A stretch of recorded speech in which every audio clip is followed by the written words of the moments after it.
All right, everybody, welcome back to the Peter Schiff Show.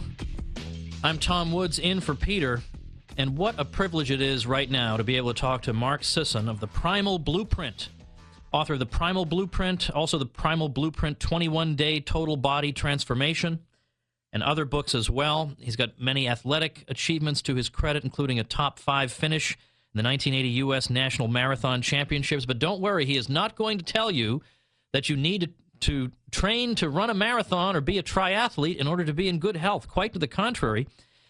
But what he has done is he is really at the cusp of a revolution in how we think about not just diet and weight loss, but about how we live our lives for optimum health. And it often involves ignoring and sometimes doing the exact opposite of what the conventional wisdom recommends. And I think you're going to be very interested in what he's got to say.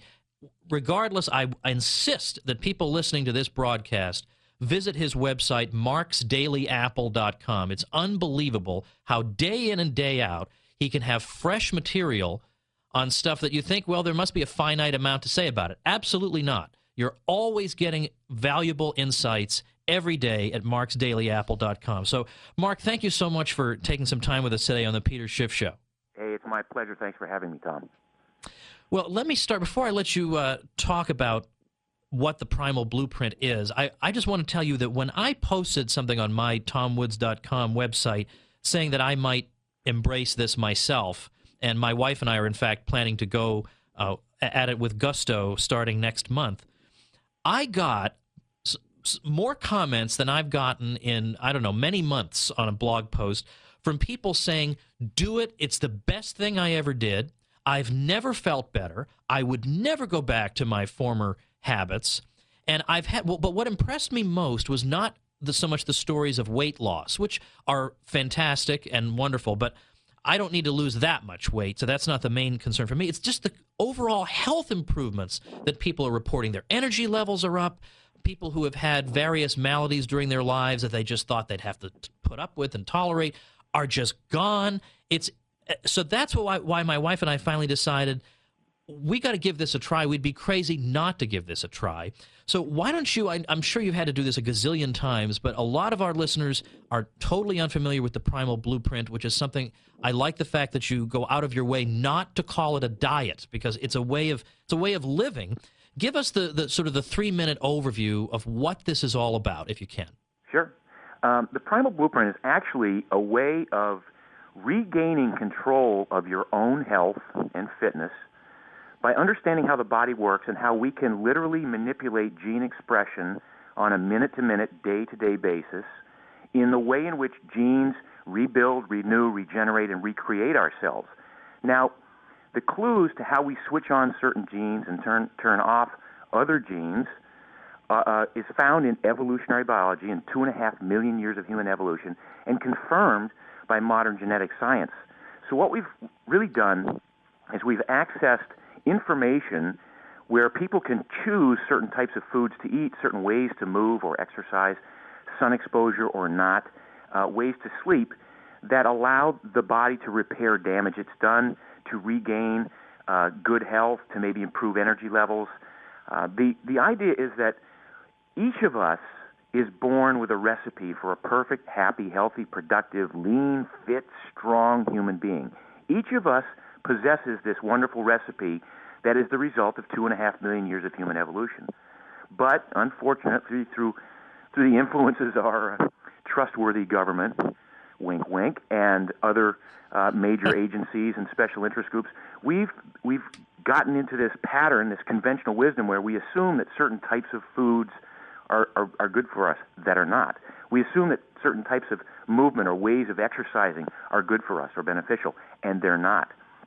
And so what my company does, what I've done for the past 25 years is, again, look at all the research and kind of distill this information to what I consider pretty simple rules of living. We call these the 10 Primal Blueprint laws. And if you can live by these laws, and again, it's choices. It's a daily choice you make. You know, it's not all or nothing. You can be in a little bit and get some results. But if you can give your genes what your genes expect of you on a day-to-day basis, you will trend toward better health, more energy. You'll trend toward an ideal body composition. You'll trend more toward more productivity. And ultimately, and this is the strongest testimonial I ever get, people say, yes, I have more energy and I lost 75 pounds or whatever, but I know now that I can live like this for the rest of my life, and it is so empowering because now I don't have to depend on my doctor to keep me healthy. I know how to do it myself.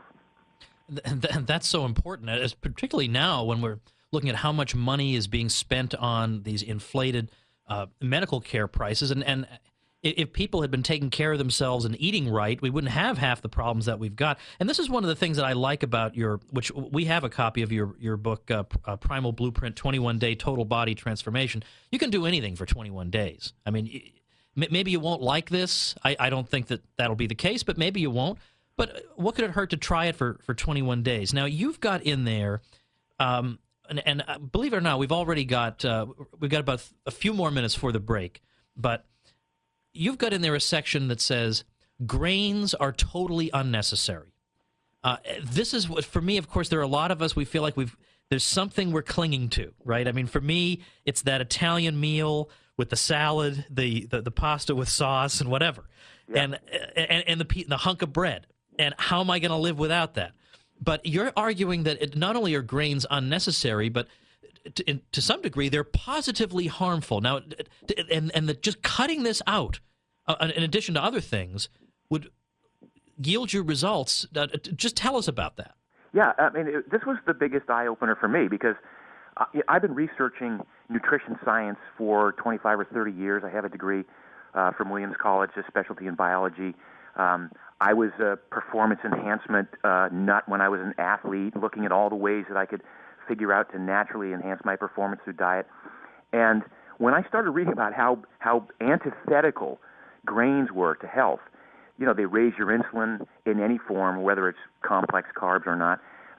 They contain these things we call anti-nutrients, phytates that bind with minerals and prevent your body from absorbing minerals and may be a cause for osteoporosis among women who are increasing the amount of whole grains in their diets. They contain lectins that interfere with the turnover of cells lining your gut and it can actually possibly lead to leaky gut syndrome, which can lead to autoimmune diseases. The list of anti-nutrients in grains goes on and on. So the only good reason to make grains any part of your diet is as a cheap source of calories that quickly converts into sugar in your bloodstream. And that's the only good reason, which is not a very good one. So when I fought for my right to continue to eat grains. Even after 10 years of research, I kept going, well, I'm a grain eater. I'm the guy who can eat grains. Don't worry about me. But then I thought, well, I'm doing all this research. I should do my own 30-day experiment. So I gave up grains for 30 days 11 years ago, and it was transformative. I was already fit. I was already the sort of the picture of health. But when I gave up grains at the age of 47, the arthritis in my fingers went away. That arthritis that I thought was a natural part of getting older. The irritable bowel syndrome that I'd lived with my entire life and I thought was due to stress went away. Simple sinus infections that I used to get that I thought, again, were sort of related to the air or what was floating around the air went away. It was transformative. And that's the report I get from so many people who say, look, I just gave up the grains and everything made sense after that. Mark, this is just, I've got so much I want to ask you. I want to bring people into this conversation. 855-472-4433. That's 855-4SHIFT.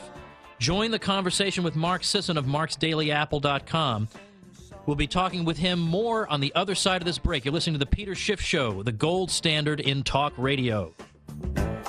We both know the trouble. All right, everybody, welcome back to The Peter Schiff Show. I'm Tom Woods, in for Peter, joined by Mark Sisson, author of the Primal Blueprint and Primal Blueprint 21-Day Total Body Transformation. Mark, I was just Googling the other day, I think it was Department of Agriculture. I wanted to see if the food pyramid had been modified in any way, and they're still calling for 6 to 11 servings of grain a day. So that I should be sitting in bed at the end of the day thinking to myself, good grief, I only had 5 servings of grain. I better get out of bed and make myself a macaroni and cheese sandwich and put some cornflakes on it, and then I'll feel better about myself. Is this going to change? Do you see any trend in the official circles toward acknowledging anything of what you're saying, or are they still living in the dark here? Oh, they're so far in the dark, and I see no trend toward a change. What I do see, this is a bottom-up movement. This is a grassroots movement.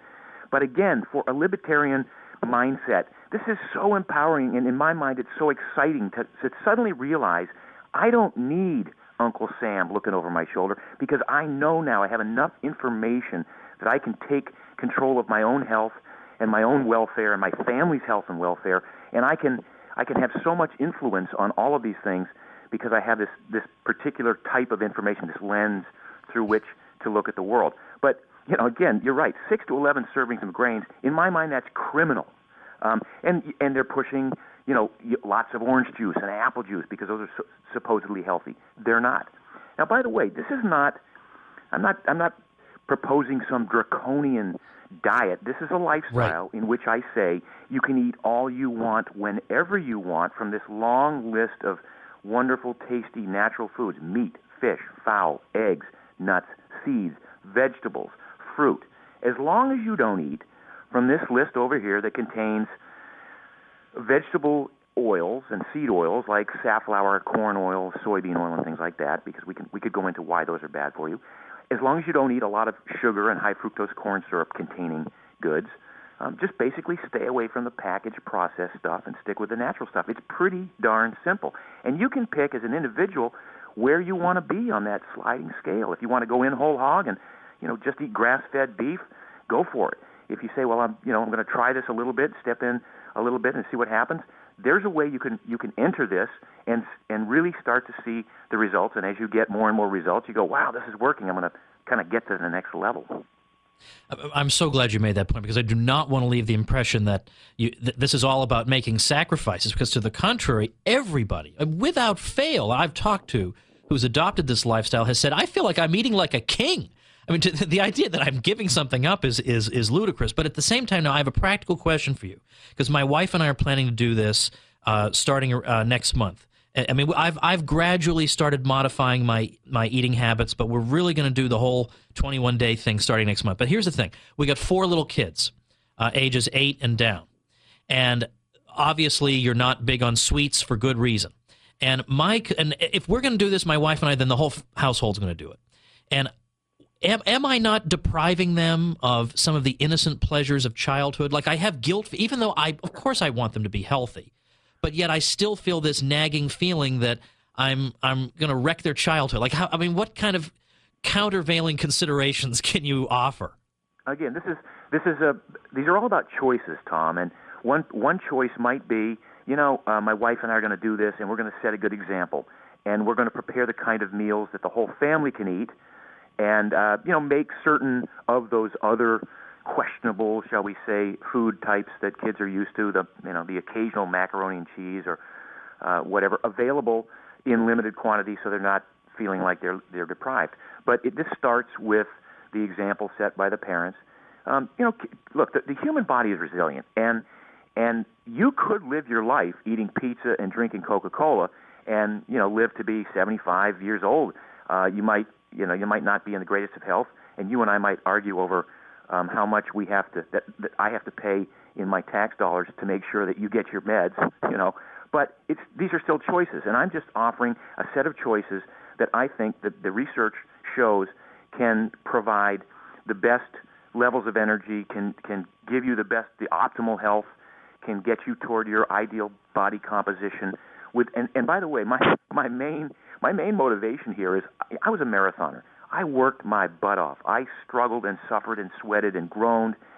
And when I retired at the ripe old age of 28 because of all the injuries and the type of diet that was required to fuel all those miles, I said to myself, look, I want to be as lean, strong, fit, happy, healthy, and productive as I can possibly be with the least amount of pain, suffering, sacrifice, discipline, calorie counting, portion control, and all that other negative nonsense.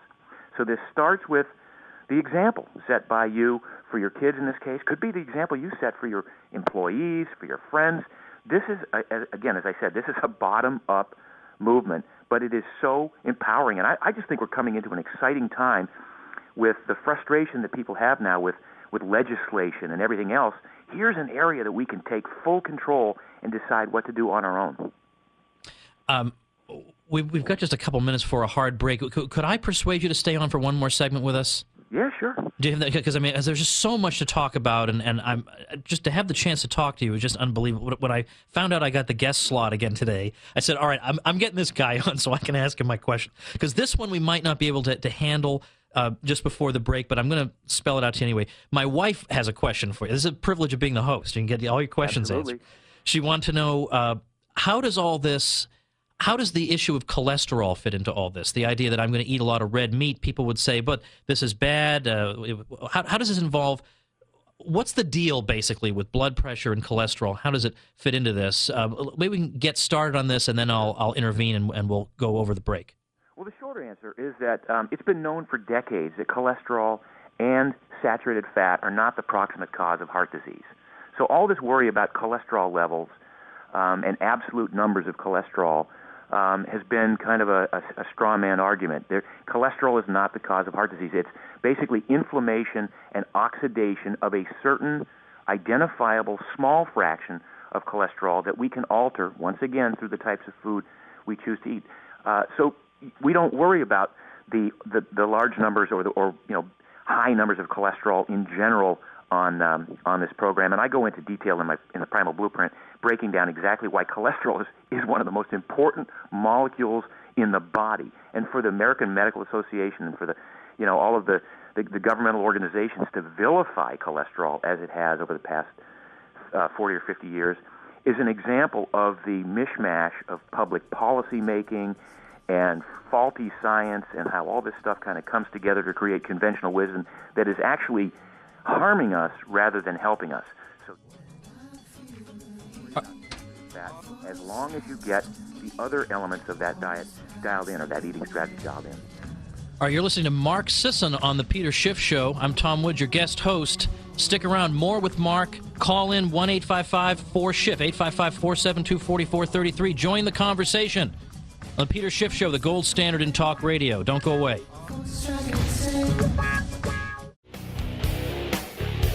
Welcome back, everybody, to the Peter Schiff Show. I'm Tom Woods, in for Peter. It's my great pleasure to be joined by Mark Sisson of marksdailyapple.com, which I insist you visit.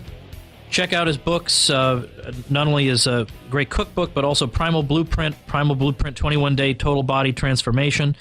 You sign up for his newsletter, you get cookbooks, you get all kinds of stuff for free.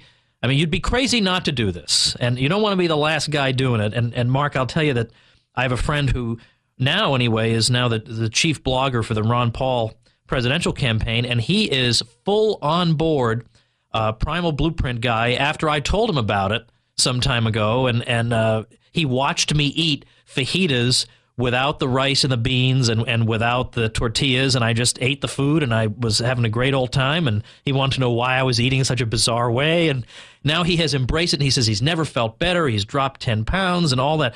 So there is just, the audience for this is just growing like crazy. But let's go to the phones here now. We've got Mike in New York. Mike, welcome to the Peter Schiff Show. Hi, Tom. How's it going? Doing well.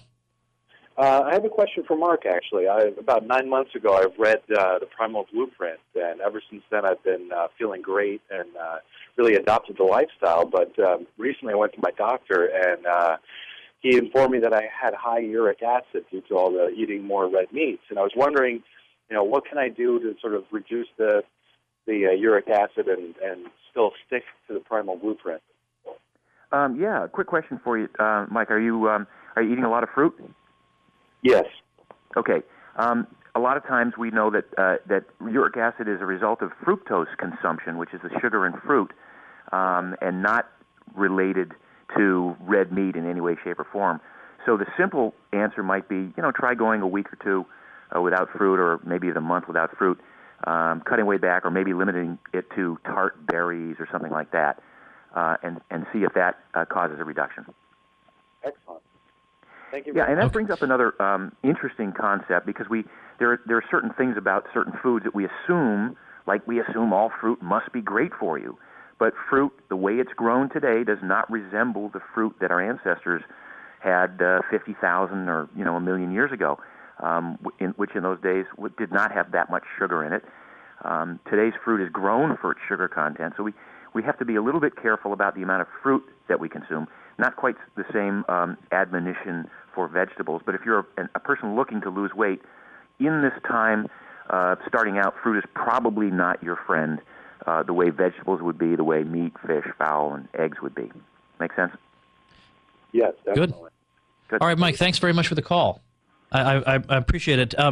Let's see. Have we got just waiting for some calls to crystallize here and figure out who people are and where they are. So in the meantime, let me ask a question. You have a certain credibility, Mark, being and having been such an unbelievable athlete in the past. I mean, if it was some fat guy on a couch, we wouldn't listen to him when he says, look, you don't have to train to be one of these over-the-top athletes to be healthy. But it means something when you say it. And when we see pictures of you on your website, we say, what is this guy doing? So what are you telling people in terms of exercise? And what are they doing wrong today?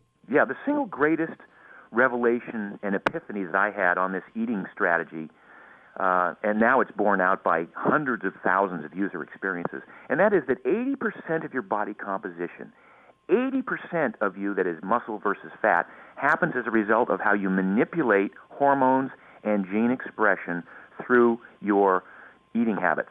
In other words, we literally can reprogram our genes to become efficient fat-burning beasts and move away from this dependence that so many of us have had on carbohydrate. That's the essence of the eating strategy in Primal Blueprint, is to re-access what I call your factory setting at birth, which was to be an efficient fat-burning organism. Now, once you understand that 80% of this happens as a result of how you eat, you get also that you don't have to do that much exercise to maintain tone, to have cardiovascular fitness, to look good naked, as is the goal for a lot of people. All these things that we're trying to get in a physical body composition realm, it doesn't take that much exercise. In fact, in my case, I do 2 hard workouts a week. They take anywhere from 17 to 35 minutes. I do 1 sprint workout a week. I sometimes do it on the beach running, but I can do it on a bike. I can do it on elliptical. All of that is outlined in my books.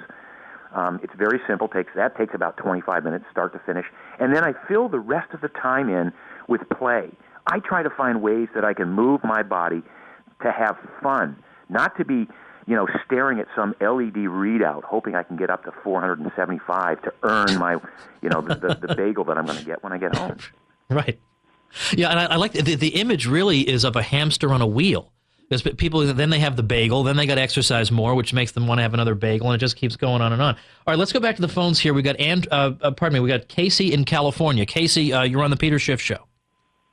Hey, thanks for having me on. Tom, you're my favorite speaker as far as the freedom movement goes. And my question for your guests is if it's as important to cut out the grains completely, or if you can just reduce them and see some benefit. Good question.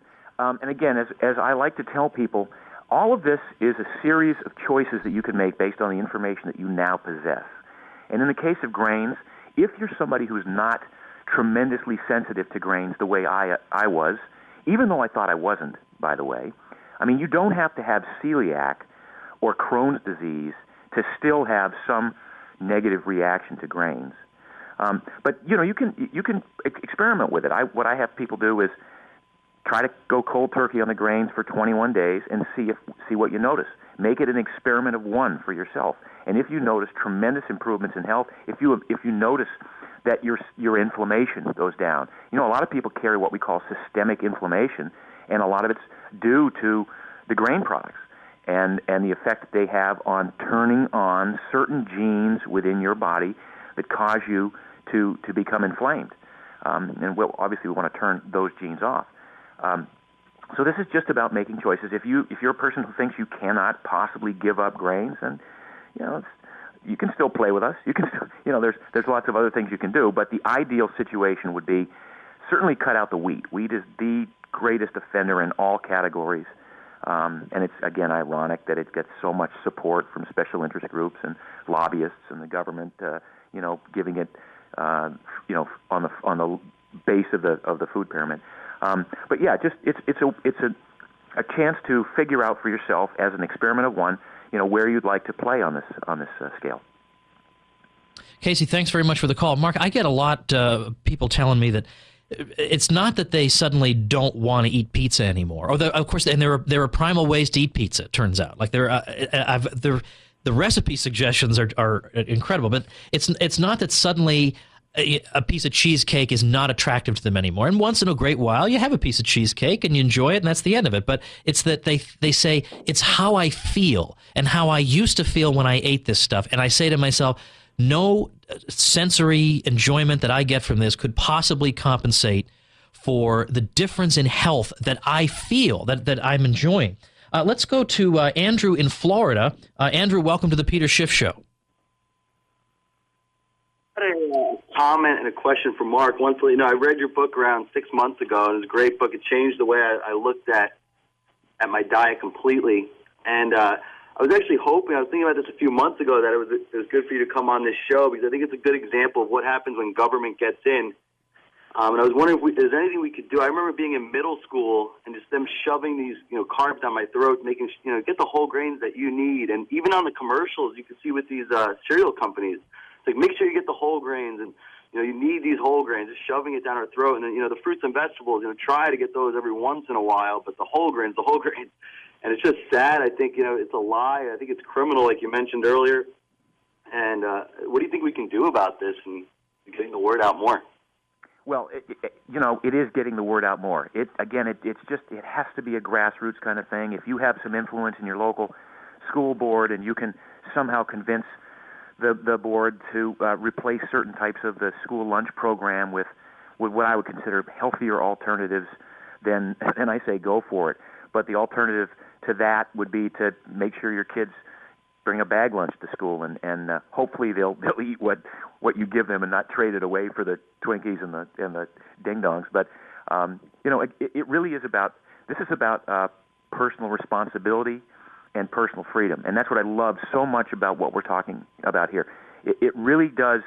It brings it down to a visceral, tangible kind of element. Like, I have something now that I can do for myself and my family that will positively impact our health, will take away any potential reliance we might have had on, quote, the system, and it's just wickedly empowering. But it is a grassroots movement. We're not going to do it by somehow convincing lawmakers that this needs to happen. It's one person talking to one person. It's Tom talking to a listening audience, and that's how it happens. All right, Andrew, thanks for the call. We're going to take one more call. Joel in Rhode Island. Joel, welcome to the Peter Schiff Show. Thanks. Mark, I just wanted you to talk about for a second the possibility of eating grains and legumes, fermented grains and legumes. We know that when they were introduced into the diet a long time ago, they were never eaten the way they are today. They always had a long ferment or long soaking to make them more digestible. Yeah, there is a body of work. The Weston Price Foundation, in particular, looks at traditional uses of grains. Now, again, remember that grains really have not been part of the human diet for any appreciable amount of time. Over 2.5 million years of evolution in which our bodies adapted to certain types of foods. Grains really have only been in existence for about 10,000 years, and in many parts of the world, less than that. That's not enough time for our bodies to adapt to the anti-nutrients in grain. Now, a good example, you mentioned legumes. Legumes are a plant that must be prepared in order to be eaten. Otherwise, it's literally poisonous.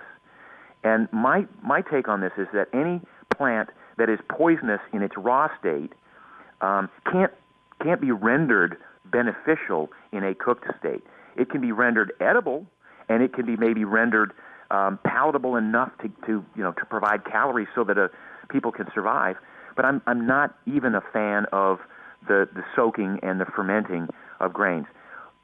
If you read the book, and there's a very lengthy explanation about how you can, possibly once in a while incorporate fermented grains or cooked legumes into your eating strategy, as long as it's not the basis of your eating program, you can probably get away with it. And these are all just choices. I just want people to understand the ramifications of every bite you take. And as Tom said, if you decide to have a piece of cheesecake, that is your right, that is your privilege, and as long as I've given you enough information to where you realize that if you've cleaned your act up and you've repartitioned your fuel usage because you've literally reprogrammed your genes to become an efficient fat burner, then when you recognize that eating that piece of cheesecake or that piece of chocolate cake, for the 3 minutes of gustatory pleasure that you're going to have, that you are going to suffer, night sweats and not be able to sleep and have a heart palpitation or whatever it is and a high insulin because of, for the next 5 hours, it's just a trade-off. Now you know. Now you know what was happening when you ate like that all the time, and now you know, maybe I better not do that so much. Maybe one bite of cheesecake is all I need to get the sense of it and push the rest away.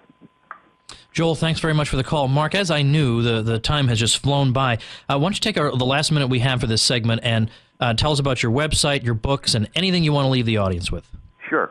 The website is marksdailyapple.com. It is the definitive go-to site for new information in this, what we call the ancestral, paleo, primal eating strategy and lifestyle, because this goes way beyond the diet. We talk a lot about other stuff. marksdailyapple.com. My books, The Primal Blueprint and The 21-Day Total Body Transformation, are available on Amazon. They're also available on my product site, which is primalblueprint.com. So there are a lot of options to go and dig in and look at what we have to offer and the information. So much free information on Mark's Daily Apple that that's how a lot of people get started. They go there and they delve in and they immerse themselves, and then they come up for air about a few days later and say, "Wow, this is I never knew this was possible," and they get excited like you did, Tom. Absolutely. It's a fantastic site. Mark, thank you so much and you're such a good sport to stay an extra segment. Thanks for taking the time with us today. My pleasure. Anytime.